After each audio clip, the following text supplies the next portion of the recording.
1987년 1월 부산 북구 주례동의 한 산자락에서 포크레인 3날이 차가운 흙을 파헤치고 있었습니다. 수사관들이 긴장한 표정으로 작업을 지켜보는 가운데 감식반원의 손에 흙투성이가 된 파란색 나일론 천 조각이 들려졌습니다. 그 옷에는 검은 매직으로 휘갈겨진 번호가 선명했습니다. 3085. 그리고 그 옷을 입고 있던 유골의 한쪽 다리는 기형적으로 부러진 채 굳어 있었습니다. 5년 전 학교에 다녀오겠다며 집을 나섰던 한 고등학생이 번호표를 달고 뼈만 남아 돌아온 이야기. 그날의 이야기 속으로 어메이징 미스테리 지금 시작합니다. 1982년 11월의 늦가을, 항구도시 부산의 밤바람은 살을 애는 듯 차갑게 불어왔습니다. 밤 10시가 넘은 시각, 부산시 동구 수정동의 가파른 언덕길 위로 형광등 불빛이 새어나오는 낡은 독서실 간판만이 희미하게 깜빡이고 있었습니다. 3층짜리 건물의 2층, 좁은 칸막이 책상이 빼곡히 들어선 독서실 안에는 기말고사를 코앞에 둔 고등학생들이 연필을 굴리는 소리와 책장 넘기는 소리만이 조용히 울려 퍼졌습니다. 그중 창가 쪽 구석자리에 앉아있던 고등학교 2학년 김민우는 두툼한 수학 참고서와 씨름하고 있었습니다. 민우는 학교에서 전교 상위권 성적을 놓치지 않는 모범생이었습니다.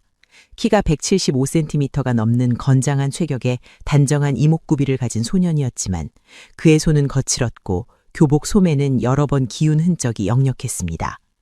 아버지는 수정동 골목 어귀에서 작은 분식집을 운영하며 겨우 생계를 이어가고 있었고 어머니는 민우가 중학교 1학년 때 병으로 세상을 떠났습니다. 민우는 아버지의 유일한 희망이자 자랑이었습니다. 민우야, 넌 꼭 서울대 가야 한다. 아빠가 이렇게 힘들게 사는 건 다 네 때문이야. 아버지 김철수 씨는 늘 그렇게 말했고 민우는 그 기대를 저버리지 않기 위해 밤늦게까지 공부에 매달렸습니다. 오늘도 학교 수업이 끝나자마자 집에 들러 아버지가 싸준 주먹밥을 먹고 오후 6시부터 이 독서실에 앉아 있었습니다. 벽에 걸린 둥근 시계가 째깍째깍 소리를 내며 시간을 알렸습니다. 민우는 뻐근한 목을 좌우로 돌리며 시계를 올려다봤습니다. 자정을 30분이나 넘긴 시각이었습니다. 이제 그만 가야겠다. 민우는 작은 한숨을 내쉬며 책을 접었습니다. 연필과 지우개, 공책을 낡은 가방 안에 차례로 집어넣고 파란색 점퍼 지퍼를 목까지 올렸습니다. 11월 말의 밤바람은 제법 매서웠기 때문입니다. 가방을 어깨에 맨 민우는 출입구 쪽 책상에 앉아 졸고 있던 독서실 총무형에게 다가가 공손하게 인사를 건넸습니다. 형, 먼저 들어갑니다. 수고하세요. 그래. 조심히 들어가. 총무형은 눈을 비비며 대충 손을 흔들었습니다. 민우는 계단을 내려가 건물 밖으로 나섰습니다. 차가운 밤 공기가 얼굴을 스쳤고 거리는 이미 고요했습니다. 가로등 아래로 몇몇 술 취한 사람들이 비틀거리며 걸어가는 모습이 보였고 멀리서 부산역 쪽에서 들려오는 기적소리가 희미하게 들렸습니다. 민우는 익숙한 발걸음으로 집으로 향하는 골목길로 접어들었습니다. 집까지는 버스로 세정거장 거리였지만 이 시간에는 버스가 끊겨 걸어가야 했습니다. 평소라면 20분 정도면 충분한 거리였습니다. 민우는 이 길을 수없이 걸었기 때문에 눈을 감고도 찾아갈 수 있을 정도로 익숙했습니다. 골목 어귀의 구멍가게, 좁은 계단길, 담벼락에 붙은 빛바랜 선거 포스터들까지 모든 것이 일상이었습니다. 민우는 가방끈을 다시 한번 고쳐매고 집에 가면 아버지가 끓여놓으셨을 라면을 먹으며 오늘 푼 수학 문제를 자랑해야겠다고 생각했습니다. 같은 시각 수정동 골목 안쪽 낡은 2층 단독주택에서는 아버지 김철수 씨가 안방 텔레비전 앞에 앉아 있었습니다. KBS 심야 뉴스가 끝나고 다음 프로그램 예고가 나오고 있었지만 철수 씨는 내용을 제대로 듣지 못했습니다. 눈꺼풀이 무거워져 고개가 앞으로 꺾였다가 다시 뒤로 젖혀지기를 반복했습니다. 하루 종일 분식집에서 서서 일한 피로가 온몸을 짓눌렀습니다. 하지만 잠들 수는 없었습니다. 아들이 집에 돌아올 때까지는 깨어 있어야 했습니다. 민우가 곧 오겠지. 철수 씨는 중얼거리며 벽시계를 올려다봤습니다. 12시 40분. 평소 같으면 이미 도착했을 시간이었습니다. 하지만 시험 기간이니 조금 늦을 수도 있다고 생각하며 다시 텔레비전 화면을 응시했습니다. 그렇게 10분이 지나고 20분이 지났습니다. 새벽 1시가 넘어가자 철수 씨의 가슴 속에서 막연한 불안감이 스멀스멀 올라오기 시작했습니다. 이상하네. 민우가 이렇게 늦은 적이 없는데. 철수 씨는 자리에서 일어나 현관문을 열고 골목길을 내다봤습니다. 가로등 불빛 아래 텅 빈 골목길만이 고요하게 이어져 있었습니다. 발소리 하나 들리지 않았습니다. 다시 안으로 들어와 민우의 방문을 열어봤지만 책상 위에는 아침에 정리해둔 책들만 가지런히 놓여 있었고 이불은 객켜진 채 그대로였습니다. 철수 씨는 거실로 돌아와 전화기 앞에 앉았습니다. 떨리는 손으로 독서실 전화번호를 눌렀지만 신호음만 길게 이어질 뿐 아무도 받지 않았습니다. 이미 문을 닫았을 시간이었습니다. 새벽 2시가 넘어가자 철수 씨는 더 이상 참을 수 없었습니다. 슬리퍼를 질질 끌며 밖으로 뛰쳐나가 골목을 헤집고 다녔습니다. 혹시 친구 집에 들렀을까? 혹시 길에서 넘어져 다친 건 아닐까? 온갖 생각이 머릿속을 어지럽게 휘저었습니다. 하지만 골목 구석구석을 뒤져봐도 민우의 모습은 보이지 않았습니다. 파란 점퍼를 입은 아들의 뒷모습도 무거운 가방을 맨 어깨도 익숙한 발소리도 들리지 않았습니다. 새벽 3시 철수 씨는 집으로 돌아와 주저앉았습니다. 손은 얼음장처럼 차가웠고 온몸이 부들부들 떨렸습니다. 민우가 집을 나간 지 거의 9일이 지났지만 아무런 소식도 없었습니다. 건장한 18세 소년이 평소처럼 독서실에서 집으로 돌아오는 20분 남짓한 익숙한 골목길에서 마치 연기처럼 증발해버린 것입니다. 철수 씨는 떨리는 손으로 다시 전화기를 들었습니다. 이번에는 경찰서에 전화를 걸어야 했습니다. 하지만 그는 알지 못했습니다. 이 한 통의 전화가 얼마나 무력한 것인지, 그리고 자신의 아들이 지금 어디로 끌려가고 있는지를. 그날 밤 부산 어딘가에서 낡은 승합차 한 대가 불을 켠 채 달리고 있었습니다. 차 안에는 파란 점퍼를 입은 소년이 입을 틀어막힌 채 쓰러져 있었습니다. 그것이 김민우가 세상과 마지막으로 연결된 순간이었습니다. 뜬 눈으로 밤을 지새운 철수 씨는 동이 트기가 무섭게 집을 나섰습니다. 새벽 공기는 뼛속까지 차가웠지만 그의 등은 식은땀으로 흠뻑 쳐져 있었습니다. 평소 같으면 분식집 문을 열어야 할 시간이었지만 오늘은 그럴 수 없었습니다. 아들이 실종됐는데 어떻게 장사를 할 수 있겠습니까? 철수 씨는 민우의 학생증 사본과 최근에 찍은 증명사진 한 장을 손에 꼭 쥐고 관할 파출소를 향해 급하게 걸음을 옮겼습니다. 수정동 파출소는 골목 어귀에 위치한 낡은 2층 건물이었습니다. 시멘트 벽에는 범죄 없는 밝은 사회라는 구호가 페인트로 크게 쓰여 있었고 입구 계단에는 담배꽁초가 여기저기 흩어져 있었습니다. 철수 씨가 문을 열고 들어서자 책상에 앉아있던 경찰관 2명이 귀찮은 표정으로 고개를 돌렸습니다. 한 명은 신문을 펼쳐놓고 경마란을 들여다보고 있었고 다른 한 명은 손톱을 갖고 있었습니다. 저기요. 신고하러 왔습니다. 철수 씨는 떨리는 목소리로 말했습니다. 경찰관은 손톱깍지를 내려놓고 느릿느릿 대답했습니다. 무슨 일인데요? 제 아들이 어젯밤에 집에 안 들어왔습니다. 고등학생인데 독서실 갔다가 안 돌아와서요. 실종 신고 좀 하려고. 철수 씨의 날이 채 끝나기도 전에 경찰관은 한숨을 푹 내쉬며 담배를 꺼내 입에 물었습니다. 라이터로 불을 붙이고 연기를 길게 뿜어내더니 마치 수백 번도 더 들어본 이야기를 듣는 듯한 표정으로 말했습니다. 아이고 아저씨, 고등학생이면 다 컸네요. 요즘 애들이 얼마나 말썽이 많은데 여자친구 만나러 갔거나 공부하기 싫어서 가출한 거 아니요? PC방이나 오락실 한번 찾아보시지 그랬어요.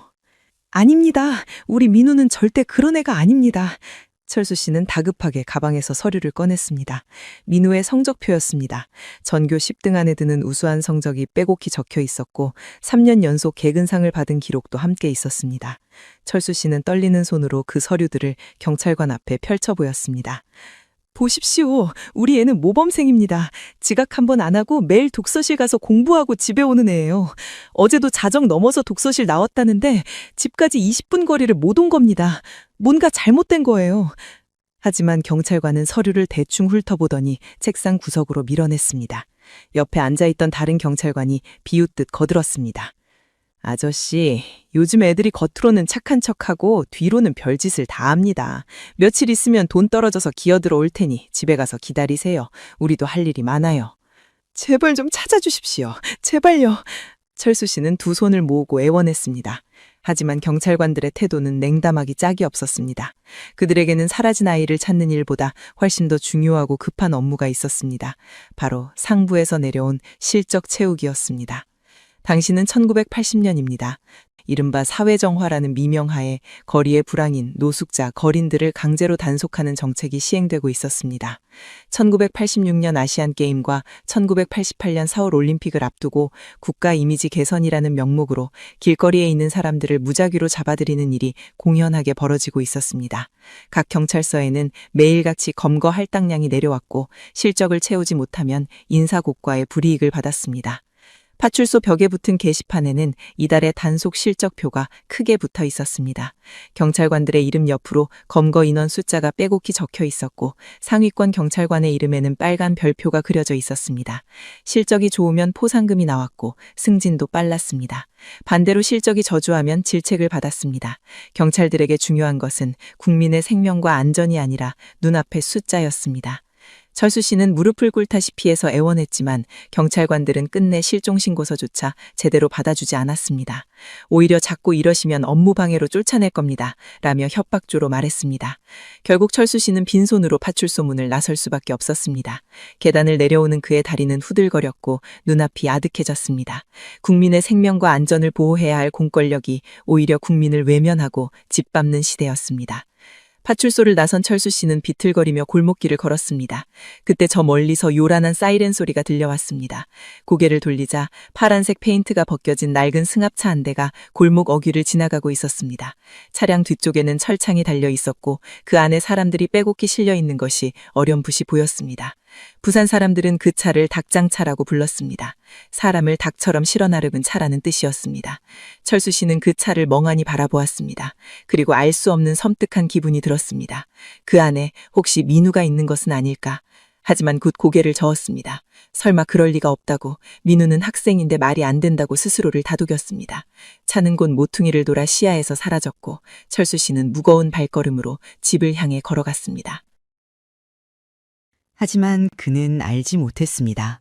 바로 그날 밤 자신의 아들이 그 파란 닭장차에 실려 부산 외곽의 어느 산속으로 끌려갔다는 사실에, 그리고 그곳에서 번호표를 달고 이름을 빼앗기고 인간이 아닌 물건으로 전락했다는 사실에, 국가가 허락한 합법적인 납치가 바로 그의 아들에게 벌어졌다는 것을 말입니다. 시간을 조금 되돌려 운명의 그날 밤 민우의 시점으로 돌아가 보겠습니다. 1982년 11월, 자정을 30분 넘긴 시각. 민우는 독서실을 나와 익숙한 골목길을 따라 집으로 향하고 있었습니다. 가방 속에는 오늘 공부한 수학 참고서와 영어 단어장이 묵직하게 들어 있었고 내일 학교에서 볼 친구 얼굴을 떠올리며 걷고 있었습니다. 차가운 밤바람이 불어왔지만 파란 점퍼 지퍼를 목까지 올린 덕분에 그리 춥지는 않았습니다. 민우는 골목을 빠져나와 큰 길로 접어들었습니다. 부산역 방향으로 조금만 걸으면 집으로 가는 지름길이 나왔습니다. 이 시간이면 거리는 한산했지만 부산역 주변만큼은 여전히 불빛이 환했습니다. 늦은 기차를 기다리는 사람들, 막차를 놓친 사람들, 노숙자들이 여기저기 모여 있었습니다. 민우는 고개를 숙이고 빠르게 걸었습니다. 아버지가 걱정하실 테니 빨리 집에 가야 했습니다. 그때였습니다. 어둠 속에서 낡은 승합차 한 대가 갑자기 급브레이크를 밟으며 민우의 앞길을 가로막았습니다. 끼익 하는 날카로운 타이어 소리에 민우는 깜짝 놀라 걸음을 멈췄습니다. 무슨 일인가 싶어 차를 바라보는 순간 차문이 거칠게 열리며 여러 명의 남자들이 튀어나왔습니다. 그중 한 명은 경찰 제복을 입고 있었고 나머지는 사복 차림에 몽둥이를 들고 있었습니다. 야, 너 거기 서! 경찰 제복을 입은 남자가 고함을 질렀습니다. 민우는 당황해서 멈춰섰습니다. 무슨 일인지 전혀 알 수 없었습니다. 자신이 무슨 잘못을 했나 싶어 머릿속이 하얘졌습니다. 신분증 내봐, 빨리! 남자는 민우에게 다가오며 위협적인 목소리로 소리쳤습니다. 민우는 겁에 질린 채로 더듬거리며 대답했습니다. 저는 학생인데요. 학생증이 있는데 민우는 안주머니에 손을 집어넣어 학생증을 꺼내려 했습니다. 하지만 그 순간 사복 차림의 건장한 남자 하나가 민우의 팔에 낚아채며 고함을 질렀습니다. 이 새끼가 어디서 반항이야? 주머니에 손 넣지 마! 아닙니다. 저 정말 학생이에요. 민우는 공포에 질린 목소리로 외쳤지만 남자들은 들으려 하지 않았습니다. 오히려 더욱 거칠게 민우의 팔을 비틀며 뒤로 꺾었습니다. 민우는 비명을 지르려 했지만 누군가의 손이 입을 틀어막았습니다. 숨이 막혀 눈앞이 캄캄해졌습니다. 닥쳐! 소리 지르면 죽는 줄 알아! 그 말과 동시에 민우의 옆구리에 둔탁한 충격이 가해졌습니다. 몽둥이였습니다. 숨이 턱 막히고 온몸에 힘이 빠졌습니다. 민우는 그대로 무릎이 꺾이며 바닥에 쓰러졌습니다. 메고 있던 가방이 어깨에서 미끄러져 바닥에 떨어졌고 안에 들어있던 참고서와 공책들이 쏟아져 나왔습니다. 학생이면 뭐 어쩌라고? 요즘 학생 새끼들이 제일 문제야. 끌고 가! 남자들은 민우를 짐짝처럼 들어올려 승합차 뒷좌석에 처박았습니다. 민우는 저항해 보려 했지만 여러 명의 손이 그를 짓눌렀고 도저히 움직일 수 없었습니다. 입은 여전히 틀어막혀 있었고 코로만 간신히 숨을 쉴 수 있었습니다. 눈물이 주르르 흘러내렸지만 아무도 신경 쓰지 않았습니다. 차 안의 풍경은 지옥도와 같았습니다. 민우 옆으로 이미 여러 사람이 쓰러져 있었습니다. 술 냄새가 진동하는 노식인, 상복을 입은 중년 남성, 짙은 화장을 한 젊은 여성, 그리고 놀랍게도 초등학생으로 보이는 어린 아이까지 있었습니다. 아이는 엄마를 찾으며 울먹거리고 있었지만 아무도 위로해주지 않았습니다. 모두가 겁에 질린 눈으로 서로를 바라볼 뿐이었습니다. 조용히 해! 시끄럽게 굴면 죽는다! 운전석에 앉은 남자가 뒤를 돌아보며 고함을 질렀습니다. 그의 손에는 굵은 몽둥이가 들려 있었습니다. 차 안은 순식간에 숨죽인 침묵에 잠겼습니다. 민우는 떨리는 몸을 움츠린 채 창밖을 바라봤습니다. 차는 부산역을 벗어나 시내를 맹렬하게 질주하고 있었습니다. 익숙한 거리들이 빠르게 지나갔습니다. 남포동의 화려한 네온사인, 자갈치 시장의 어두운 건물들, 영도대교의 불빛들이 차례로 스쳐 지나갔습니다. 이게 대체 무슨 일이지? 나는 아무 잘못도 안 했는데. 민우는 머릿속이 복잡했습니다. 경찰이 자신을 잡아갔다는 것이 믿기지 않았습니다. 자신은 범죄자가 아니었습니다. 그저 공부를 마치고 집으로 돌아가던 평범한 고등학생일 뿐이었습니다. 하지만 현실은 너무나 잔인했습니다. 아무리 학생이라고 외쳐도 아무리 무죄를 주장해도 이들에게는 아무 소용이 없었습니다. 차는 점점 도심을 벗어나 외곽으로 향했습니다. 가로등 불빛이 점점 줄어들고 주변은 점점 더 어두워졌습니다. 민우는 창밖으로 멀어지는 부산의 야경을 바라보았습니다. 반짝이는 불빛들이 점점 작아지고 결국 완전히 사라졌습니다. 차는 이제 산길로 접어들었습니다. 울퉁불퉁한 비포장도로를 달리자 차체가 심하게 흔들렸고 사람들은 서로에게 부딪히며 신음을 흘렸습니다. 얼마나 달렸을까요? 30분쯤 지났을 때 차는 속도를 줄이며 어느 커다란 철문 앞에 멈춰섰습니다. 운전석의 남자가 창문을 열고 밖에 있는 경비원과 무언가 이야기를 나누더니 곧 철문이 삐걱거리며 열렸습니다. 차는 안으로 들어갔고 뒤에서 철문이 다시 닫히는 소리가 들렸습니다. 민우는 본능적으로 알았습니다. 이곳에서 벗어나기는 이제 불가능할 것이라는 사실을. 차가 완전히 멈추고 차문이 열렸습니다. 밖에서 여러 명의 목소리가 들려왔습니다. 오늘 몇 명이야? 15명이요. 학생 새끼도 1명 잡아왔습니다. 좋아, 다 끌어내. 차 안의 사람들은 하나둘씩 밖으로 끌려나갔습니다. 민우도 팔을 붙잡혀 억지로 차에서 내렸습니다. 차가운 밤 공기가 얼굴을 때렸고 눈앞에는 높은 담장과 철조망 그리고 감시탑이 보였습니다. 마치 감옥이나 군사시설 같았습니다. 민우는 떨리는 다리로 겨우 서 있었습니다. 그리고 알 수 없는 공포가 온몸을 짓눌렀습니다. 이곳이 어딘지, 왜 끌려왔는지, 언제 집으로 돌아갈 수 있는지 민우는 아무것도 몰랐습니다. 하지만 한 가지는 확실했습니다. 이곳에서 그는 더 이상 김민우가 아니라는 것, 그저 번호표를 단 수용자 중 하나가 될 것이라는 사실이었습니다. 승합차에서 끌려내린 민우의 눈앞에 펼쳐진 광경은 충격적이었습니다. 부산 북구 주례동, 깊은 산자락에 위치한 거대한 수용시설이 어둠 속에서 그 윤곽을 드러냈습니다. 높이 3미터는 좋게 넘어 보이는 콘크리트 담장이 사방을 둘러싸고 있었고 그 위로 날카로운 철조망이 빼곡히 쳐져 있었습니다. 담장 곳곳에는 감시탑이 서 있었고 그 위에서 강렬한 탐조등 불빛이 수용소 안을 비추고 있었습니다. 마치 군대 막사나 중범죄자를 가두는 교도소를 연상케 하는 모습이었습니다. 전부 줄 서! 빨리! 경비원들의 고함 소리가 낮바람을 찢었습니다. 차에서 내린 15명의 사람들은 겁에 질린 채 비틀거리며 한 줄로 섰습니다. 민우도 떨리는 다리로 간신히 서 있었습니다. 그때 건장한 체격의 경비원 하나가 다가오더니 아무 말도 없이 민우의 뺨을 후려쳤습니다. 따구이 하는 날카로운 소리와 함께 민우의 고개가 옆으로 꺾였습니다. 뺨이 화끈거렸고 입안에 피맛이 났습니다. 눈 똑바로 떠. 여기가 어딘 줄 알아? 이제부터 너희는 개만도 못한 새끼들이야. 알아들었어? 예.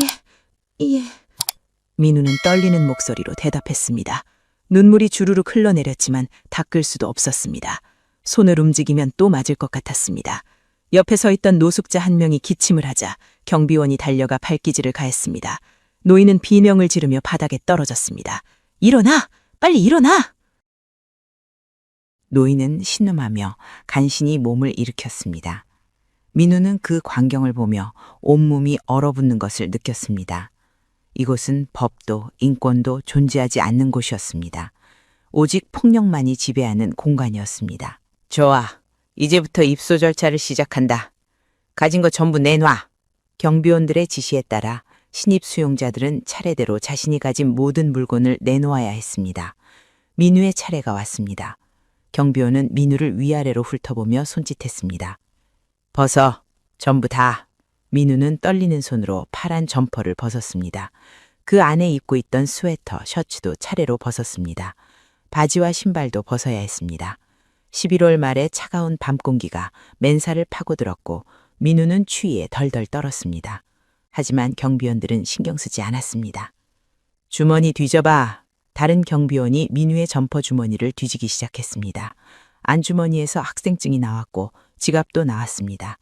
지갑 안에는 버스비로 쓰려고 아껴둔 500원짜리 동전 몇 개와 아버지가 찍어준 가족사진 한 장이 들어있었습니다.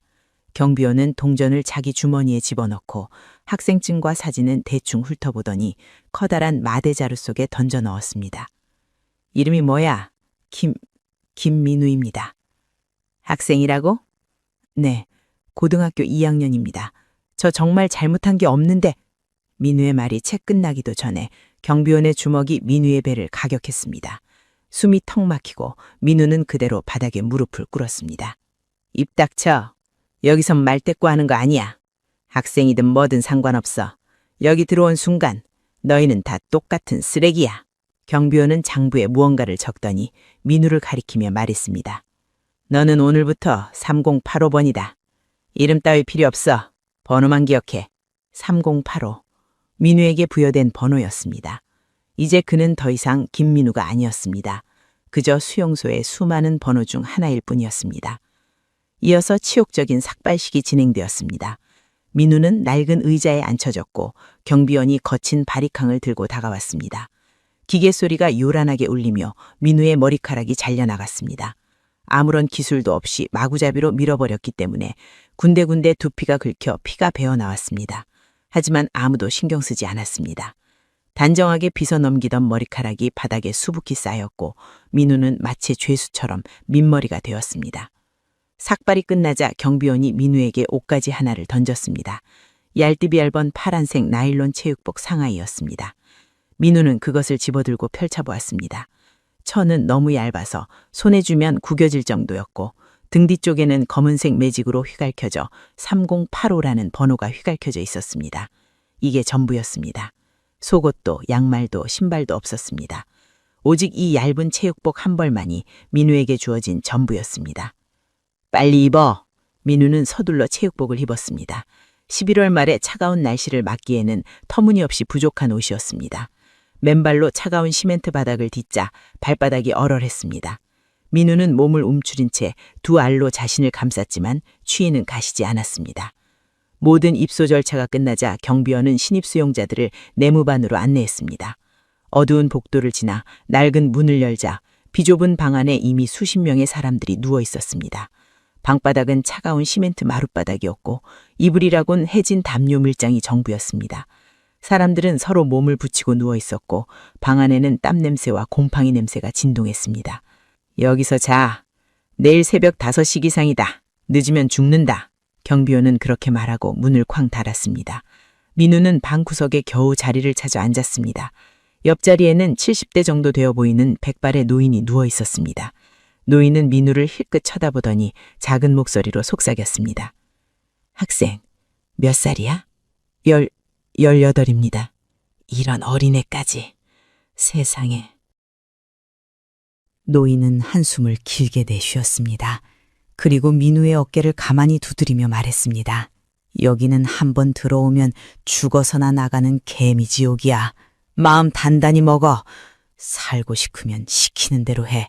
절대 반항하지 마. 그리고 희망은 버려. 그게 덜 고통스러워. 민우는 대답할 수 없었습니다. 목이 메어 말이 나오지 않았습니다. 눈물이 주르륵 흘러내렸지만 소리내어 울 수도 없었습니다. 민우는 무릎을 끌어안고 몸을 웅크렸습니다. 차가운 바닥에 냉기가 온몸으로 스며들었고 얇은 체육복은 아무런 도움이 되지 않았습니다.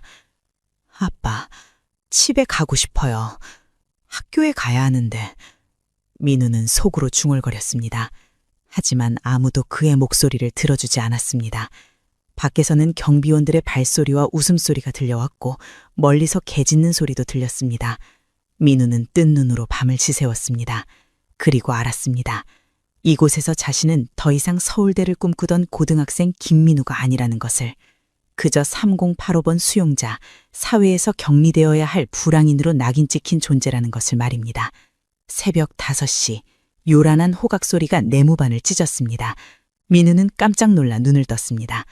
겨우 2-3시간 잠든 것 같았는데 벌써 아침이었습니다. 온몸이 뻐근했고 차가운 시멘트 바닥에서 잔 탓에 허리와 어깨가 욱신거렸습니다. 하지만 쉴 틈은 없었습니다. 전원 기상! 30초 안에 밖으로 나와! 경비원의 고함 소리와 함께 문이 벌컥 열렸습니다. 수용자들은 비몽사몽 상태로 비틀거리며 일어났습니다. 민우도 서둘러 몸을 일으켰지만 어젯밤 얻어맞은 옆구리가 쑤셔서 신음이 새어나왔습니다. 옆에 있던 노인이 민우의 팔을 붙잡아 일으켜 세웠습니다. 빨리 나가. 늦으면 맞아. 민우는 맨발로 복도를 뛰어 건물 밖으로 나갔습니다. 마당에는 이미 수백 명의 사람들이 줄지어 서 있었습니다.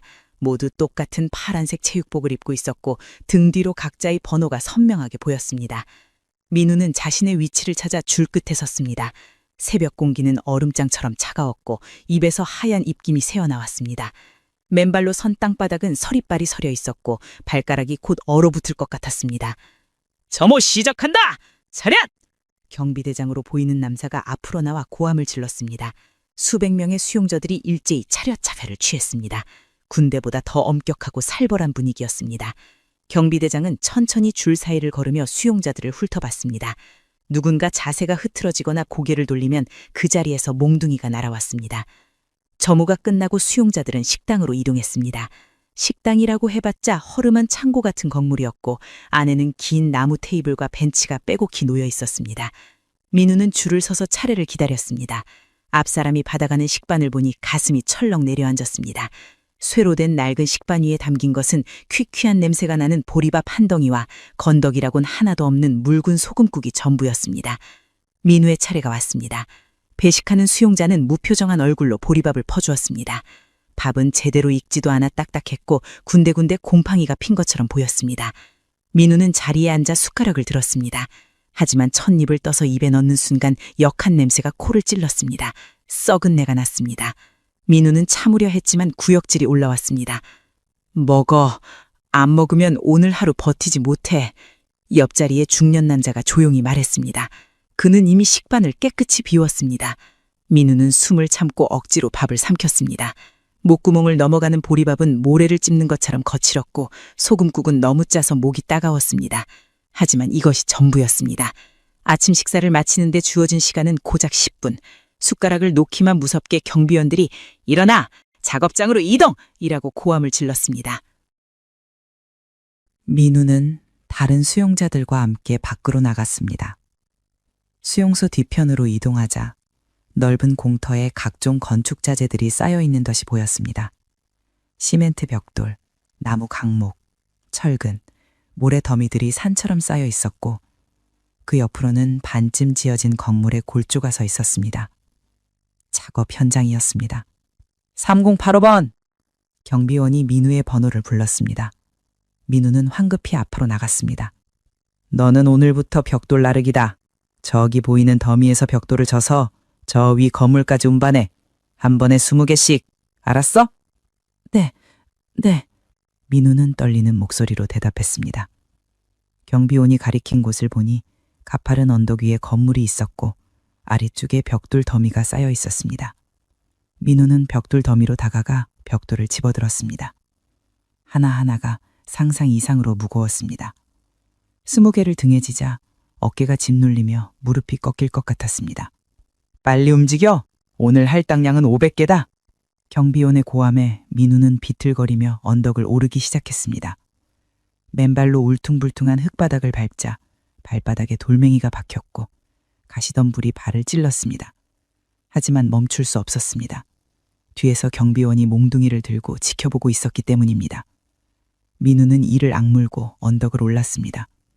숨이 가빠지고 등에 흐르는 땀이 차가운 바람에 식어 온몸이 떨렸습니다. 겨우 정상에 도착해 벽돌을 내려놓고 다시 아래로 내려갔습니다. 그리고 또다시 벽돌 20개를 지고 올라갔습니다. 1번, 2번, 3번. 횟수를 세다가 민우는 포기했습니다. 끝이 보이지 않았습니다. 해가 중천에 뜰 때쯤 민우의 어깨는 벽돌의 무게에 짓눌려 피부가 벗겨지고 피가 배어나왔습니다. 손바닥도 거칠은 벽돌 표면에 쓸려 갈라지고 피고름이 흘렀습니다. 아파도 참아. 다쳤다고 하면 더 맞아. 같은 작업을 하던 다른 수용자가 작은 목소리로 조언했습니다. 민우는 고개를 끄덕이고 다시 벽돌을 집어들었습니다. 온몸이 비명을 질렀지만 멈출 수 없었습니다. 작업 속도가 늦어지거나 주저앉으면 경비원의 몽둥이가 날아왔습니다. 이 새끼가 꾀병 부리냐? 일어나! 빨리! 민우보다 앞서 주저앉은 한 노인이 등짝을 얻어맞고 키를 토하며 쓰러졌습니다. 하지만 아무도 도와주지 않았습니다. 경비원들은 쓰러진 노인을 한쪽으로 끌고 가더니 그 자리에 다른 수용자를 투입했습니다. 그것이 이곳의 규칙이었습니다. 일을 할 수 없으면 버려지는 것입니다. 점심시간이 되었습니다. 하지만 점심이라고 해봤자 아침과 똑같은 보리밥과 소금국이었고 먹을 수 있는 시간은 겨우 15분이었습니다. 민우는 너무 지쳐서 밥맛도 느껴지지 않았습니다. 그저 기계적으로 숟가락을 입에 넣고 삼켰습니다. 식사가 끝나자마자 다시 작업장으로 투입되었습니다. 오후 작업은 더욱 가혹했습니다.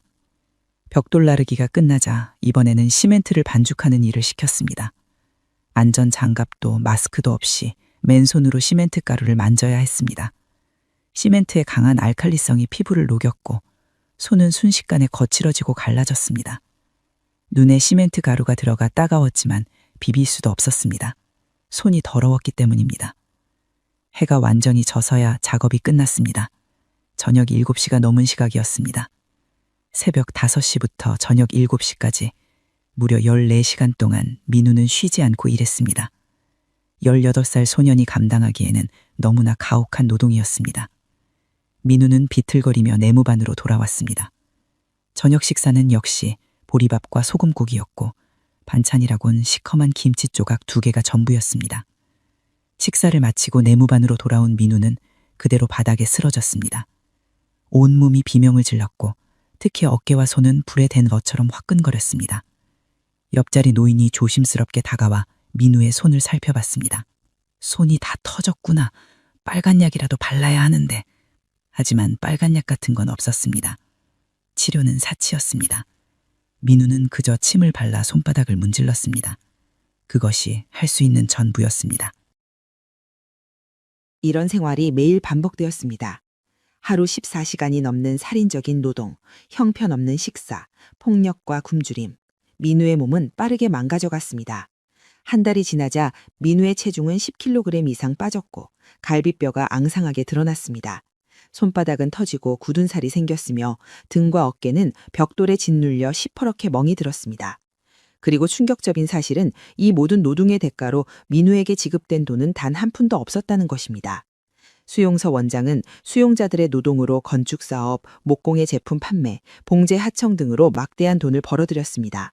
그 돈으로 부산 시내에 고급 아파트를 사들였고 외제차를 몰고 다녔습니다. 반면 수용자들은 노예처럼 일하고 짐승처럼 맞으며 서서히 생명력을 잃어가고 있었습니다. 민우는 밤마다 생각했습니다. 학교 교실에 앉아 있어야 할 시간에 자신은 왜 이곳에서 벽돌을 나르고 있는지, 친구들과 농구를 하고 아버지가 끓여주신 라면을 먹으며 수학 문제를 풀어야 할 시간에 왜 이렇게 고통받고 있는지. 하지만 답은 없었습니다. 이곳에는 이유도 정의도 희망도 없었습니다. 오직 생존만이 있을 뿐이었습니다. 민우가 사라진 지 어느덧 2년이 흘렀습니다. 1984년 봄, 부산의 거리는 여전히 사람들로 붐볐지만 김철수 씨에게 세상은 색을 잃은 지 오래였습니다. 그는 더 이상 수정동 골목의 분식집 주인이 아니었습니다. 아들이 사라진 뒤 장사가 손에 잡히지 않았고 결국 몇 달 전에 가게를 정리할 수밖에 없었습니다. 단골 손님들이 안타까워하며 붙잡았지만 철수 씨는 고개를 저었습니다. 아들을 못 찾으면 무슨 소용입니까? 돈이 무슨 소용입니까? 가게를 정리하고 받은 얼마 안 되는 돈으로 철수 씨는 낡은 중고 1톤 트럭 한 대를 샀습니다. 그리고 그 트럭의 짐칸과 옆면에 커다란 현수막을 붙였습니다. 흰 천에 빨간 글씨로 크게 쓰인 문구였습니다. 내 아들 김민우를 찾습니다. 1982년 11월 부산역 인근 실종. 당시 18세 고등학생, 키 175cm, 결정적 제보에 사례금 지급, 연락처 051-1234-567. 현수막 옆으로는 민우의 증명사진이 크게 인쇄되어 붙어 있었습니다. 단정한 교복을 입고 환하게 웃고 있는 민우의 모습이었습니다. 철수 씨는 이 트럭을 몰고 부산 전역을 떠돌기 시작했습니다. 부산역, 자갈치 시장, 서면 로터리, 광안리 해변, 해운대, 남포동, 사람이 많이 모이는 곳이라면 어디든 찾아갔습니다. 트럭을 세워두고 철수 씨는 손수 만든 전단지를 행인들에게 나눠주며 읍소했습니다. 제발 좀 봐주십시오. 제 아들입니다. 혹시 본 적 없으십니까? 전단지에는 민우의 사진과 함께 실종 당일의 복장, 특징 등이 자세히 적혀 있었습니다. 대부분의 사람들은 전단지를 대충 훑어보고는 고개를 저으며 지나갔습니다. 어떤 이들은 동정어린 눈빛으로 바라봤지만 도움이 되는 정도를 주는 사람은 아무도 없었습니다. 철수 씨의 얼굴은 햇볕에 검게 탔고 눈은 절망과 피로로 퀭하게 들어가 있었습니다. 머리카락은 백발이 섞이기 시작했고 등은 점점 더 구부러졌습니다. 밤에는 트럭 안에서 잠을 잤습니다. 좁은 운전석을 뒤로 젖히고 몸을 웅크린 채 잠을 청했지만 제대로 잘 수 있는 날은 거의 없었습니다. 꿈속에서도 민우를 찾아 헤맸고 악몽에 시달려 소스라치게 놀라 깨어나곤 했습니다. 하루하루가 지옥이었지만 철수 씨는 포기할 수 없었습니다. 아들이 어딘가 살아있을 거라는 그 한 가닥 희망만이 그를 버티게 했습니다. 그러던 어느 날 저녁, 철수 씨는 부산역 지하도를 지나가다가 노숙인들 몇 명이 모여 앉아 이야기를 나누는 것을 보았습니다. 혹시나 하는 마음에 다가가 민우의 사진을 보여주었습니다. 혹시 이 아이를 본 적 있으십니까? 노숙인들은 사진을 들여다보다가 고개를 저었습니다. 하지만 그중 한 명, 60대쯤 되어 보이는 남성이 무언가 떠오른 듯 중얼거렸습니다. 학생이라. 요즘 파란 닭장차가 학생들도 잡아간다는 소문이 있던데. 파란 닭장차요? 그게 뭡니까? 철수 씨는 급하게 물었습니다. 노인은 주위를 두리번거리며 목소리를 낮췄습니다. 조심해서 말해야 해요. 경찰들이 불황인을 잡아서 어디론가 끌고 간다는 얘기가 있어요. 그 차를 타면 다시는 못 돌아온다고. 어디로 끌고 간다는 겁니까? 어디요? 철수 씨의 목소리가 떨렸습니다. 다른 노숙인이 조심스럽게 거들었습니다. 주례동 산속에 큰 시설이 있대요. 거기서 사람들을 가둬놓고 일을 시킨다는 소문이 있어요. 밤마다 트럭이 와서 사람들을 싣고 간다고. 주례동이요? 정확히 어디입니까? 철수 씨는 노인의 어깨를 붙잡았습니다. 노인은 놀라며 뒤로 물러났습니다. 저도 정확히는 몰라요. 그냥 소문으로 들은 거예요. 사상구 쪽 산속이라는데? 철수 씨는 그 말을 듣자마자 트럭으로 달려갔습니다. 손이 떨려 시동을 걸기도 어려웠습니다. 주례동, 그곳에 아들이 있을지도 모른다는 희망이 가슴을 뛰게 했습니다. 철수 씨는 트럭을 몰고 주례동 방향으로 달렸습니다. 주례동에 도착한 것은 밤 10시가 넘은 시각이었습니다. 산자락 깊숙이 들어가자 가로등도 없는 어두운 길이 이어졌습니다. 철수 씨는 천천히 차려 몰며 주변을 살폈습니다. 그때 멀리서 높은 담장이 보였습니다. 가까이 다가가자 철조망이 쳐진 거대한 시설의 윤곽이 어둠 속에서 드러났습니다. 담장 안쪽에서는 희미한 불빛이 새어나왔고 간간히 사람들의 목소리도 들렸습니다. 철수 씨는 차에서 내려 담장 쪽으로 다가갔습니다. 귀를 기울이자 담장 너머로 수많은 사람의 기합 소리와 구호 소리가 들렸습니다. 하나, 둘, 셋, 넷! 빨리 움직여! 느려 터진 놈들! 군대 같은, 아니 군대보다도 더 살벌한 분위기였습니다. 철수 씨의 가슴이 쿵쾅거렸습니다. 혹시, 정말 혹시 저 안에 민우가 있는 건 아닐까? 철수 씨는 담장을 따라 걸으며 정문을 찾았습니다. 얼마 가지 않아 커다란 철문이 나타났고 그 앞에는 경비실이 있었습니다. 철수 씨는 경비실로 달려가 문을 두드렸습니다. 안에서 경비원이 귀찮다는 표정으로 나왔습니다. 뭐요? 저기요. 제 아들을 찾고 있습니다. 혹시 여기 김민우라는 학생이 있습니까? 철수 씨는 떨리는 손으로 민우의 사진을 꺼내 보여주었습니다. 경비원은 사진을 대충 훑어보더니 짜증스럽게 말했습니다. 여기 그런 사람 없어요. 돌아가세요. 제발요. 제발 한 번만 확인해 주십시오. 2년 동안 찾고 있습니다. 제발요. 철수 씨는 두 손을 모으고 애원했습니다. 하지만 경비원은 고개를 저으며 손을 내저었습니다. 안 된다니까요. 여긴 아무나 못 들어옵니다. 빨리 안 가면 경찰 부릅니다. 아닙니다. 제 아들이 여기 있을 수도 있어요. 학생인데 1982년에 사라졌어요. 철수 씨가 계속 매달리자 경비원이 안에 있던 곤봉을 들고 나왔습니다. 이 사람 정말 여기가 어디라고 함부로 들어오려고 해요. 당신도 여기 들어가고 싶어요? 경비원은 곤봉을 휘두르며 위협했습니다. 그 순간 안종에서 다른 경비원들도 나왔습니다. 3명의 건장한 남자들이 철수 씨를 둘러쌌습니다. 빨리 안 꺼져요? 경찰 부르기 전에! 철수 씨는 밀려나며 비틀거렸습니다. 하지만 쉽게 포기할 수 없었습니다. 제발 확인만이라도 해주십시오. 꺼지라니까! 경비원 한 명이 철수 씨의 가슴을 거칠게 밀어쳤습니다. 철수 씨는 뒤로 넘어지며 바닥에 주저앉았습니다. 손에 들고 있던 민우의 사진이 땅바닥에 떨어졌습니다. 경비원들은 철수 씨를 내려다보며 비웃듯 말했습니다. 다시 오면 정말 죽을 줄 알아요. 철문이 쾅 닫혔고 경비원들은 안으로 들어갔습니다. 철수 씨는 바닥에 주저앉은 채 굳게 닫힌 철문을 멍하니 바라봤습니다. 눈물이 주르륵 흘러내렸습니다. 저 문 하나만 열면, 저 담장만 넘으면 혹시 아들을 만날 수 있을지도 모른다는 생각이 들었지만 그는 무력했습니다. 철수 씨는 떨어진 사진을 주워들었습니다. 사진 속 민우는 여전히 환하게 웃고 있었습니다. 철수 씨는 사진을 가슴에 꼭 안고 흐느꼈습니다. 그리고 알지 못했습니다. 바로 저 차가운 콘크리트 담벼락 하나를 사이에 두고 불과 수백 미터 안쪽에서 사랑하는 아들이 파란 체육복을 입고 고통받고 있다는 사실을. 그 사실을 꿈에도 알지 못한 채 철수 씨는 무거운 발걸음으로 트럭을 향해 걸어갔습니다. 그날 밤 철수 씨는 트럭 안에서 밤을 지새웠습니다. 차가운 운전석에 몸을 웅크린 채 담장 너머를 계속 바라봤습니다. 혹시 아들의 목소리가 들릴까? 혹시 아들의 모습이 보일까 하는 마음에서였습니다. 하지만 들리는 것은 바람소리뿐이었고 보이는 것은 어둠뿐이었습니다. 새벽이 되어 철수 씨는 다시 시동을 걸고 그곳을 떠났습니다. 하지만 가슴 한구석에는 찢어지는 듯한 아픔이 남아 있었습니다.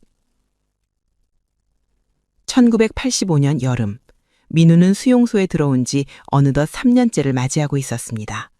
18세에 건강했던 소년은 이제 21세에 앙상한 청년이 되어 있었습니다. 체중은 20kg 이상 빠져 갈비뼈가 훤히 드러났고 얼굴은 영양실조로 움푹 파여 있었습니다. 손은 굳은 살로 뒤덮였고 등과 어깨에는 벽돌과 몽둥이에 맞아 생긴 흉터가 가득했습니다. 하지만 그보다 더 깊이 망가진 것은 그의 정신이었습니다. 처음 1년은 희망을 붙잡으려 했었습니다. 언젠가는 나갈 수 있을 거야. 아빠가 날 찾아줄 거야. 하지만 2년이 지나고 3년이 되어가면서 그 희망은 점점 희미해져 갔습니다. 수용소에서 죽어나가는 사람을 셀 수 없이 봤습니다. 구타로 죽는 사람, 영양실조로 죽는 사람, 전염병으로 죽는 사람. 죽음은 일상이었고 민우도 언젠가는 그렇게 죽을 것이라는 생각이 들었습니다.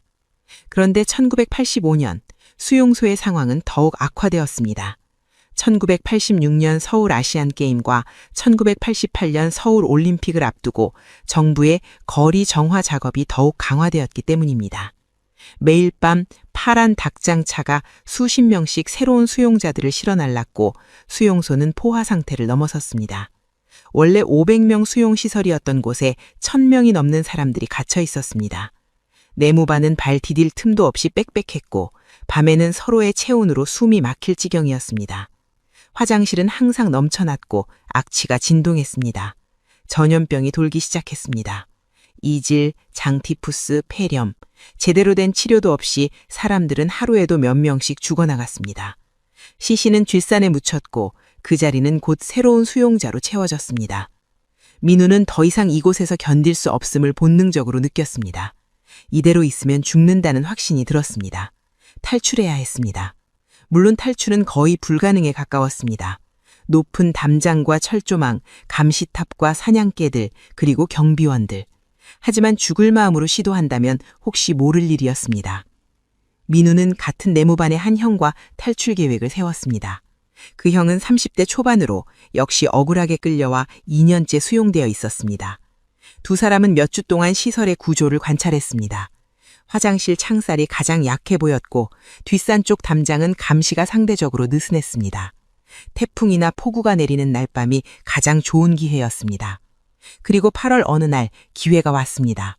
거대한 태풍이 부산을 강타했습니다. 바람이 울부짖고 폭우가 쏟아졌습니다. 정전이 되어 수용소 전체가 어둠에 잠겼고 경비원들도 비를 피해 경비실 안으로 들어갔습니다. 민우와 형은 눈빛을 주고받았습니다. 지금이었습니다. 밤 11시쯤 두 사람은 조용히 내무반을 빠져나왔습니다. 다른 수용자들은 모두 잠든 척하며 눈을 감았습니다. 아무도 말리지 않았습니다. 모두 알고 있었습니다. 탈출은 곧 죽음을 각오한 도박이라는 것을. 민우와 형은 화장실로 향했습니다. 미리 준비해둔 쇠막대기로 창살을 흔들었습니다. 녹슬고 낡은 창살은 생각보다 쉽게 흔들렸습니다. 두 사람이 힘을 합쳐 계속 흔들자 마침내 창살 하나가 뽑혔습니다. 그 틈으로 겨우 몸을 빼낼 수 있을 정도의 공간이 생겼습니다. 형이 먼저 창문 밖으로 빠져나갔고 민우도 뒤따랐습니다. 빗줄기가 얼굴을 때렸고 온 몸이 순식간에 흠뻑 젖었습니다. 하지만 그런 건 중요하지 않았습니다. 자유가 눈앞에 있었습니다. 두 사람은 어둠 속을 헤치며 담장 쪽으로 달렸습니다. 진흙두성이의 땅바닥은 미끄러웠고 넘어질 때마다 온 몸이 진흙으로 범벅이 되었습니다. 하지만 멈출 수 없었습니다. 담장이 점점 가까워졌습니다. 형이 먼저 담장에 도착해 철조망을 붙잡았습니다. 날카로운 가시가 손을 찔렀지만 개의치 않았습니다. 민우도 담장을 기어오르기 시작했습니다. 그때였습니다. 멀리서 개 짖는 소리가 들렸습니다. 맹렬하고 사나운 짖음이었습니다. 민우의 등골이 서늘해졌습니다. 사냥개였습니다. 수용소에서는 탈출자를 잡기 위해 세퍼드 사냥개 여러 마리를 키우고 있었습니다. 빨리 올라와! 형이 다급하게 소리쳤습니다. 민우는 필사적으로 담장을 기어올랐습니다. 손에서 피가 났지만 아무 느낌도 없었습니다. 하지만 개들은 더 빨랐습니다. 어둠 속에서 여러 마리의 검은 그림자가 맹렬하게 달려오고 있었고 그 뒤로 손전등을 든 경비원들의 모습도 보였습니다. 거기서! 움직이면 쏜다! 경비원의 고함 소리가 들렸습니다. 하지만 멈출 수 없었습니다. 형은 이미 담장 위까지 올라갔고 민우도 거의 다 올라갔습니다. 조금만 더, 조금만 더. 하지만 그 순간 민우의 발목을 무언가가 움켜쥐었습니다. 사냥개였습니다. 개의 날카로운 송곳니가 발목에 박혔고 엄청난 통증이 다리를 파고 올라왔습니다. 민우는 비명을 지르며 발버둥쳤지만 개는 놓아주지 않았습니다. 오히려 더 세게 물어뜯으며 민우를 아래로 끌어당겼습니다. 놔! 민우는 발로 개의 머리를 찼지만 소용없었습니다. 결국 민우는 담장에서 떨어져 바닥에 내동댕이 쳐졌습니다. 그 충격에 숨이 턱 막혔습니다. 담장 위에서 형이 망설이며 민우를 내려다봤습니다. 형 먼저 가요! 민우는 소리쳤습니다. 형은 눈물을 흘리며 고개를 끄덕이고는 담장 너머로 사라졌습니다. 적어도 한 명이라도 살아야 했습니다. 민우는 마음속으로 형이 무사히 도망치기를 빌었습니다. 하지만 민우에게는 더 이상 기회가 없었습니다. 경비원들이 도착했고 몽둥이와 곤봉이 민우의 온 몸을 내리쳤습니다. 민우는 두 팔로 머리를 감싸고 웅크렸지만 폭력은 멈추지 않았습니다. 등, 다리, 옆구리 사정없이 맞았습니다. 이 새끼가 감히 도망을 쳐? 죽고 싶었어? 경비원들은 민우를 끌고 수용소 본관으로 향했습니다. 그리고 근신실이라 불리는 독방에 처박았습니다. 근신실은 창문도 없는 좁은 방이었고 바닥은 차가운 콘크리트였습니다. 민우는 곧석에 던져졌고 문이 쾅 닫혔습니다. 다음 날 아침 경비원들이 다시 나타났습니다. 그들의 손에는 굵은 몽둥이와 쇠파이프가 들려 있었습니다. 본보기를 보여줘야겠어. 너 같은 새끼가 또 나오면 안 되니까. 그리고 시작되었습니다. 살인적인 구타였습니다. 하지만 이번에는 달랐습니다. 경비원들은 특정 부위를 집중적으로 공격했습니다. 바로 민우의 다리였습니다. 이 일을 못하게 만들어야 본때를 보여주제. 쇠파이프가 민우의 오른쪽 정강이를 내리쳤습니다. 뚝 하는 끔찍한 소리와 함께 뼈가 부러지는 느낌이 들었습니다. 민우는 비명을 질렀습니다. 하지만 폭력은 멈추지 않았습니다. 같은 부위에 계속해서 타격이 가해졌습니다. 뼈가 으스러지는 소리가 들렸고 민우는 고통에 기절할 듯했습니다. 얼마나 맞았을까요? 경비원들이 지쳐서 멈췄을 때 민우는 바닥에 피를 토하며 쓰러져 있었습니다. 오른쪽 다리는 이상한 각도로 꺾여 있었고 퉁퉁 부어올라 두 배는 굵어져 있었습니다. 민우는 혼자 힘으로는 일어설 수조차 없었습니다. 경비원들은 비웃으며 방을 나갔습니다. 치료는 없었습니다. 빨간 약 한 방울, 붕대 한 장 주어지지 않았습니다. 민우는 그대로 근신실에 며칠 동안 방치되었습니다. 다리는 점점 더 부어올랐고 색깔이 보라색으로 변했습니다. 감염이 시작되고 있었습니다. 고열에 시달리며 민우는 정신을 잃었다 깨어나기를 반복했습니다. 일주일 후 민우는 다시 일반 내무반으로 옮겨졌습니다. 하지만 그는 더 이상 걸을 수 없었습니다. 다리는 기형적으로 굳어버렸고 제대로 펴지지도 않았습니다. 민우는 바닥을 기어다니거나 다른 수용자의 부축을 받아야만 이동할 수 있었습니다. 그리고 민우는 알았습니다. 이곳에서 노동력을 상실했다는 것이 무엇을 의미하는지. 일을 할 수 없는 사람은 쓸모없는 짐이었고 곧 처리 대상이 되었습니다. 민우의 운명은 이미 정해진 것이나 다름없었습니다. 1986년 초 수용소의 상황은 더 이상 악화될 수 없을 만큼 최악이었습니다. 하루에도 서너 명씩 사람이 죽어나갔습니다. 구타 후유증으로 죽는 사람, 영양실조로 죽는 사람, 전염병으로 죽는 사람, 죽음의 이유는 다양했지만 결과는 같았습니다. 실시는 매일 밤 뒷산으로 옮겨졌고 그 자리는 곧 새로운 수용자로 채워졌습니다. 하지만 더욱 충격적인 사실은 이 죽음조차 돈이 되었다는 것입니다. 수용소 원장은 지역의 의과대학들과 은밀한 거래를 하고 있었습니다. 연고가 없는 사망자의 시신을 해부 실습용으로 팔아넘기는 것이었습니다. 의대에서는 실습용 시신이 항상 부족했고 수용소는 그 수요를 채워주는 공급처였습니다. 매주 목요일 밤이면 흰색 냉동 트럭이 한 대 은밀히 수용소를 찾아왔습니다. 경비원들은 미리 선별해둔 시신들을 트럭에 실었습니다. 선별 기준은 명확했습니다. 외상이 적고 장기가 온전하며 비교적 젊고 건강한 시신이었습니다. 그런 시신은 한 구당 30만 원에서 50만 원에 거래되었습니다. 1986년 당시 웬만한 직장인의 한 달 월급에 해당하는 거액이었습니다. 본관 창고에는 상품관리대장이라는 장부가 있었습니다. 거기에는 냉정하게 기록되어 있었습니다. 사망자의 번호, 사망 원인, 시신 상태, 그리고 판매 가격. 인간이 죽어서도 상품으로 취급받는 지옥이었습니다. 하지만 민우의 경우는 달랐습니다. 탈출 시도 이후 심하게 구타당한 오른쪽 다리가 기형적으로 부러진 민우는 관리자들의 눈에 불량품으로 분류되었습니다. 어느 날 관리자 2명이 민우가 누워있는 내무반으로 들어왔습니다. 그들은 민우의 다리를 보더니 혀를 찼습니다. 다리가 완전히 망가졌네. 이건 팔지도 못하겠어. 그냥 처리해야겠네. 반만 축내고 있잖아. 민우는 그들의 대화를 들으며 오한이 들었습니다. 철이라는 단어의 의미를 너무나 잘 알고 있었습니다. 이것에서 쓸모없게 된 사람은 죽음을 기다리는 것 외에는 선택지가 없었습니다. 그날 이후 민우는 정신요양동이라는 곳으로 옮겨졌습니다. 듣기 좋은 이름이었지만 실상은 죽음을 기다리는 격리수용소였습니다. 본관에서 멀리 떨어진 낡은 건물이었고 안에는 일을 할 수 없게 된 중증 환자들이 모여 있었습니다. 다리가 부러진 사람, 눈이 먼 사람, 정신이 온전치 못한 사람들, 모두 살아있지만 이미 죽은 것이나 다름없었습니다.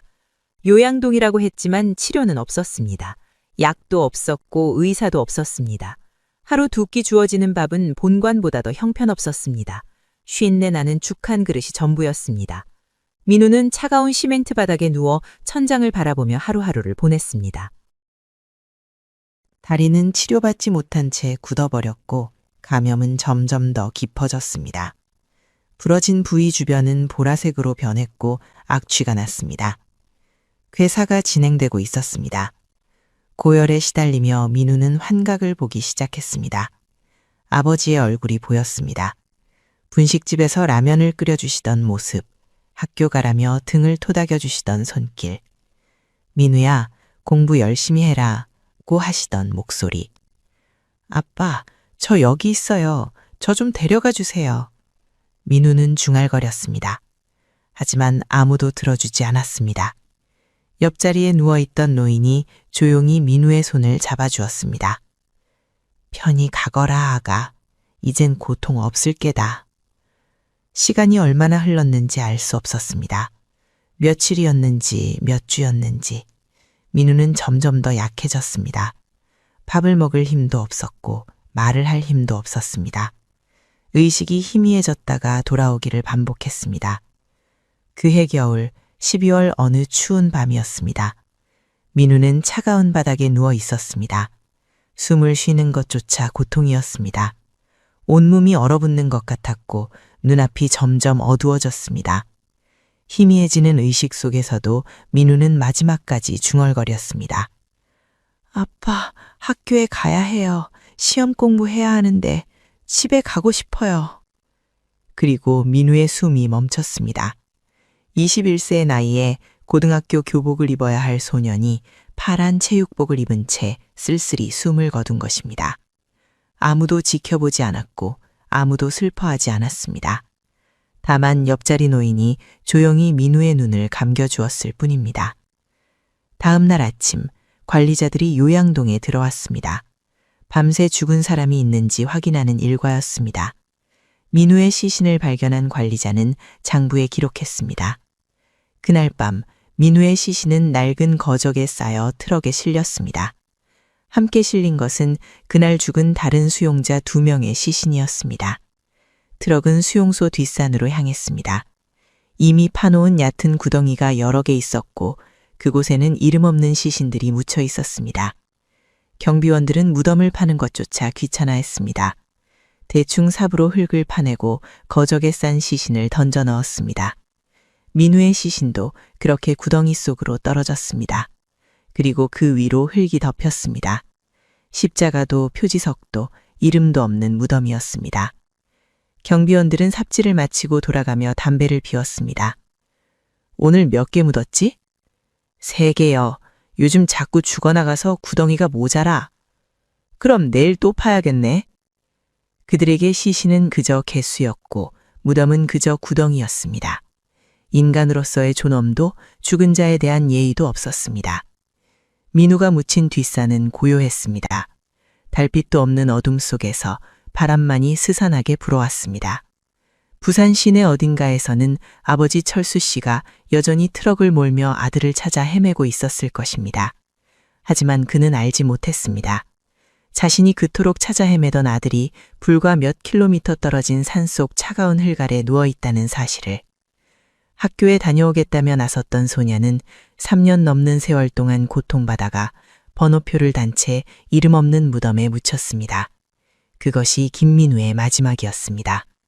1987년 1월 초 한국 사회를 흔드는 사건이 터졌습니다. 부산 주례동 산속의 한 시설에서 수천 명의 사람이 불법 감금되어 강제 노역을 당하고 있다는 충격적인 사실이 세상에 드러난 것입니다. 사건의 발단은 우연이었습니다. 산에서 꿩 사냥을 하던 한 젊은 검사가 수상한 광경을 목격했습니다. 높은 담장으로 둘러싸인 시설, 철조망, 감시탑, 그리고 파란 체육복을 입고 강제 노역을 하는 수많은 사람들.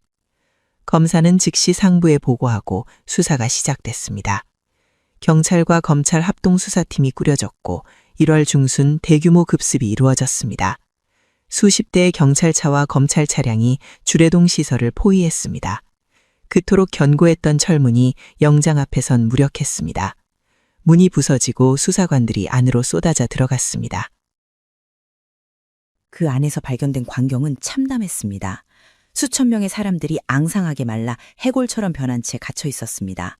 어린아이부터 노인까지, 남성과 여성, 심지어 임산부까지 죄 없는 사람들이 지옥 같은 환경에서 강제 노역에 시달리고 있었던 것입니다. 수사관들은 경악했고 현장을 취재하던 기자들은 눈물을 흘렸습니다. 뉴스는 연일 이 사건을 보도했습니다. 모든 방송사가 특집 뉴스를 내보냈고 신문 일면에는 충격적인 사진들이 실렸습니다. 파란 체육복을 입은 수용자들의 앙상한 모습, 내무반의 비참한 환경, 구타 도구들로 가득한 경비실. 대한민국 전체가 분노와 충격에 휩싸였습니다. 부산 수정동의 낡은 단독주택에서도 그 뉴스가 흘러나왔습니다. 김철수 씨는 텔레비전 앞에 앉아 화면을 멍하니 바라보고 있었습니다. 아나운서의 목소리가 울려 퍼졌습니다. 부산 주례동에 위치한 모 사회복지시설에서 수천 명의 사람들이 불법 감금되어 강제 노역을 가한 사실이 밝혀졌습니다.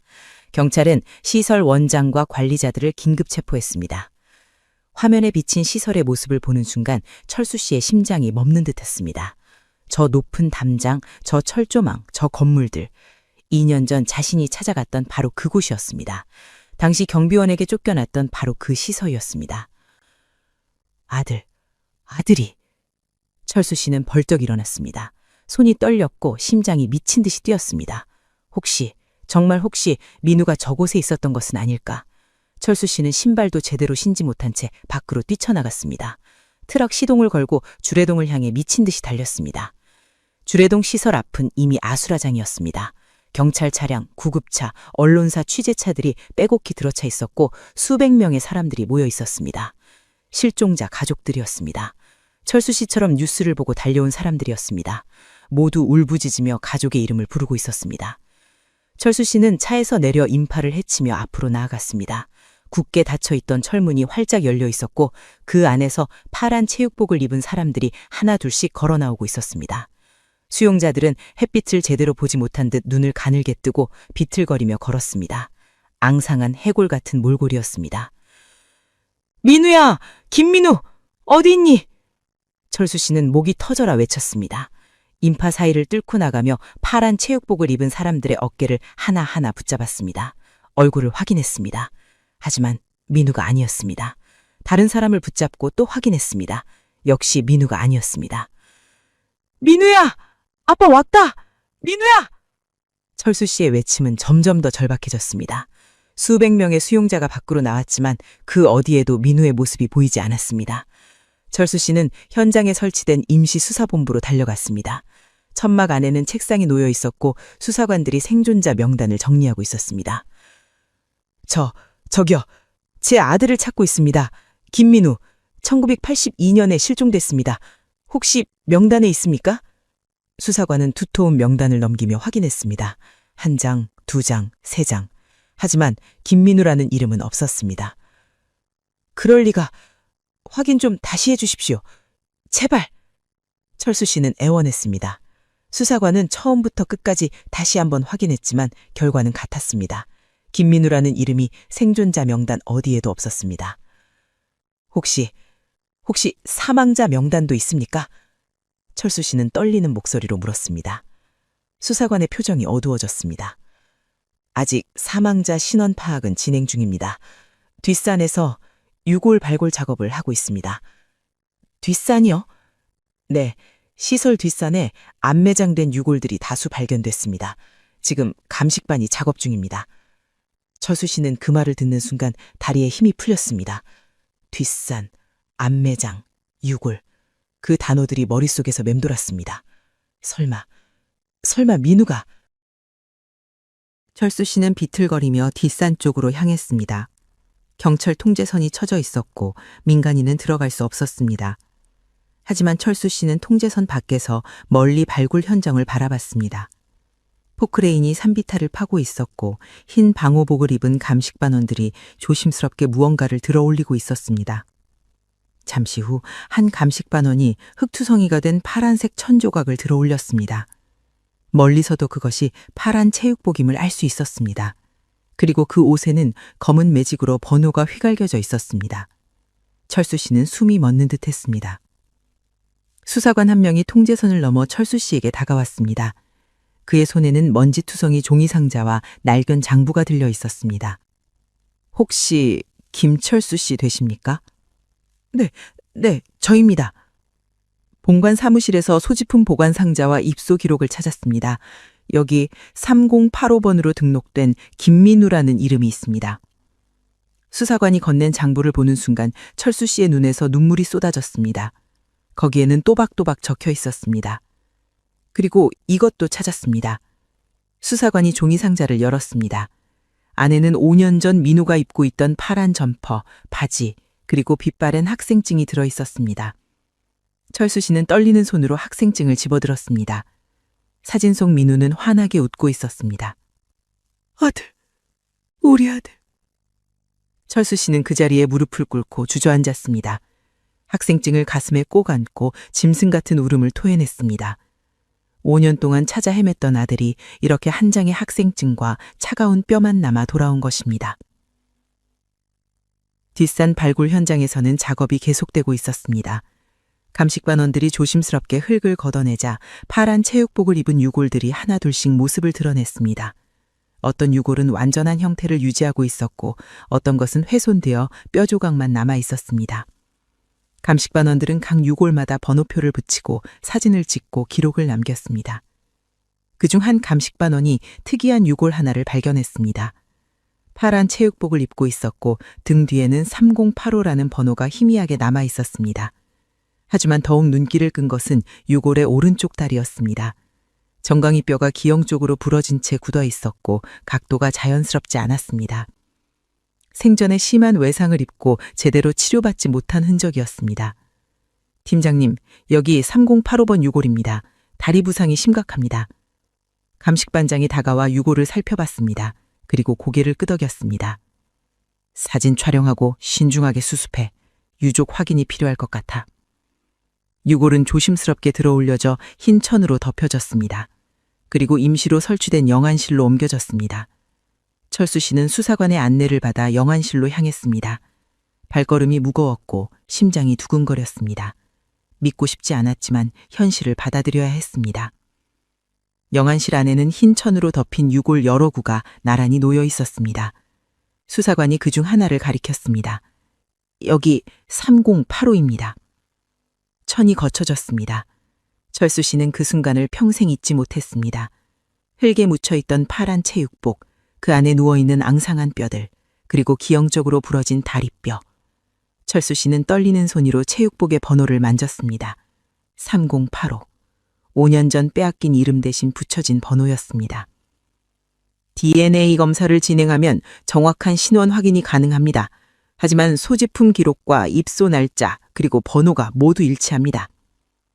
수사관의 말이 들렸지만 철수 씨는 대답할 수 없었습니다. 그저 유골 앞에 무릎을 꿇고 앉아서 파란 체육복을 어루만졌습니다. 민우야, 아빠가 늦어서 미안하다. 아빠가 널 지켜주지 못해서.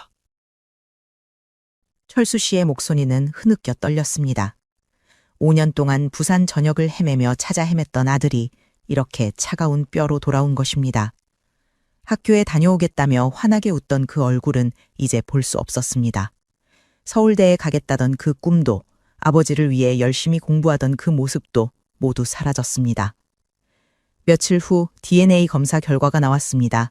철수 씨의 혈액 샘플과 유골의 DNA가 99.9% 일치했습니다. 공식적으로 3085번 유골이 김민우 본인임이 확인되었습니다. 철수 씨는 아들의 유골을 고향으로 모셨습니다. 장례는 조촐하게 치러졌습니다. 친척 몇 명과 민우의 옛 친구들이 찾아와 조문했습니다. 민우 형, 정말 이렇게 갈 줄은 몰랐어요. 민우의 고등학교 동창들은 눈물을 흘렸습니다. 그들은 5년 전 어느 날 갑자기 학교에 나오지 않은 민우를 기억했습니다. 전학을 갔나 생각했었는데 이런 끔찍한 일을 당하고 있었다는 사실에 모두 충격을 받았습니다. 화장이 끝나고 민우의 유골함은 작은 납골당에 안치되었습니다. 철수 씨는 매일 그곳을 찾아가 아들과 이야기를 나눴습니다. 민우야, 아빠 왔다.